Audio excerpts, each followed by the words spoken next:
I may not have all the MoonSwatches, but these 6 are possibly my most favorite out of all the bunch. So here's my ranking on my top 6 MoonSwatches.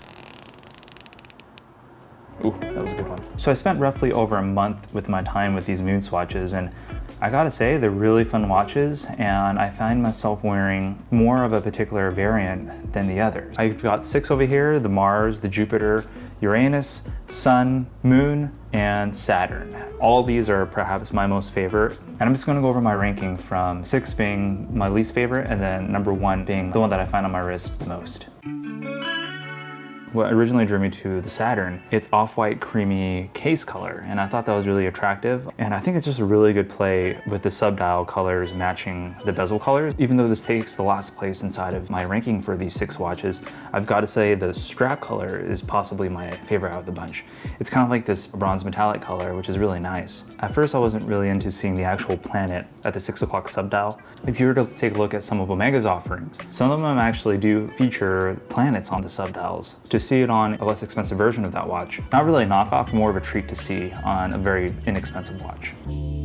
Uranus. It was really tough for me to rank this specific watch because this was one of the watches that was on the top of my list. That soft baby blue color on there really reminds me of Fender Stratocaster guitar. Everything about this watch plays perfectly. You have just a black and blue play throughout the dial and the bezel, but for some reason I just don't find this on my wrist as often, not because it looks feminine, but just because it's not as exciting for me to wear this versus these other ones I'm going to be showing you. It's a beautiful hue of blue, and if you're into these soft hue blue colors such as Tiffany dial OP, or of course, you know, that Patek 5711 that basically no one can get offered, this is a great alternative to scratch that itch. That's really why I bought it for too, just to have it in this whole collection of the MoonSwatch lineup.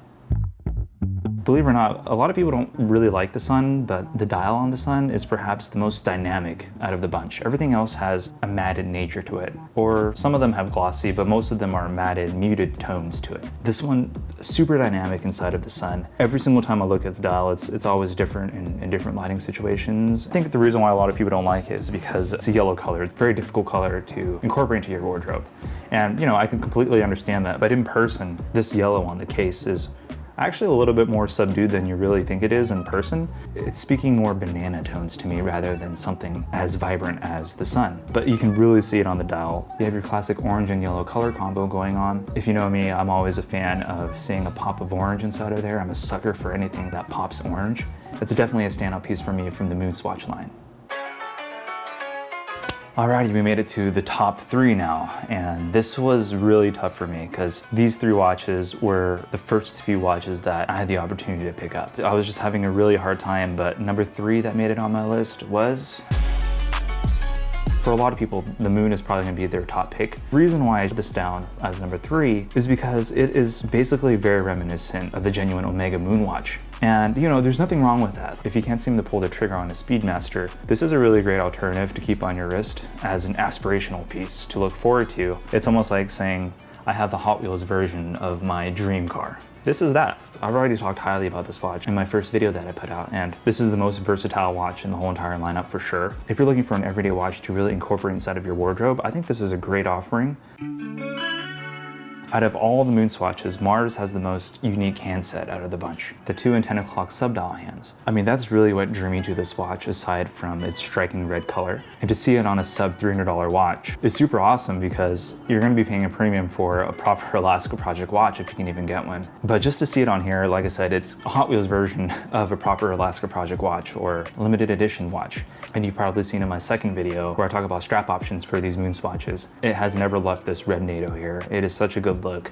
And again, it's kind of like the Sun where it's very hard to pair up with. In this case for me, this is a statement watch. This is a watch that you want people to look at your wrist and be like, what is that? Or if they are in the know of the watch world, they'd be, oh, that's a really good combo with the Mission to Mars. And it was really difficult to choose between this and my number 1 position, which is immediately what I thought of, especially with those orange hands and accents, the Ultraman variant of the Speedmaster. And I know it's not exactly alike, but just for some reason, it kind of gave me that vibe. I think the way this sand color plays with the orange accents is super cool to me. I'm not sure if my audience is into Star Wars, but it kind of reminds me of those Scarif Troopers in Rogue One. Just such a nice finish. And of course, in this khaki NATO, it never leaves this combination. It's always been stuck on here. And this is the MoonSwatch out of the rest of the bunch that really stays on my wrist most of the time. Mostly because it is a very neutral tone. I can literally put it on any outfit. Out of the entire MoonSwatch lineup, my favorite is the Mission to Jupiter.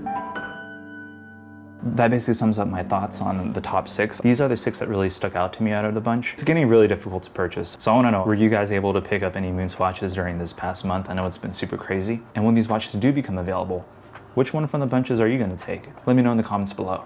Now, before we go, I just want to say thank you, everyone. Just a month ago, I started off with 20 subscribers, and now we're approaching close to 2,000, which is really not what I was expecting for this. So I just want to give a personal thanks to every single one of my subscribers. For those of you that are not subscribed, please do consider subscribing. I have a bunch more watch content coming out. I'm sure there's going to be a few videos that are going to be pretty shocking for you guys. If any of you would like to support the channel, feel free to buy me coffee down in the description below. So thanks by stopping by the channel. My name is Chris, and we'll see you next time.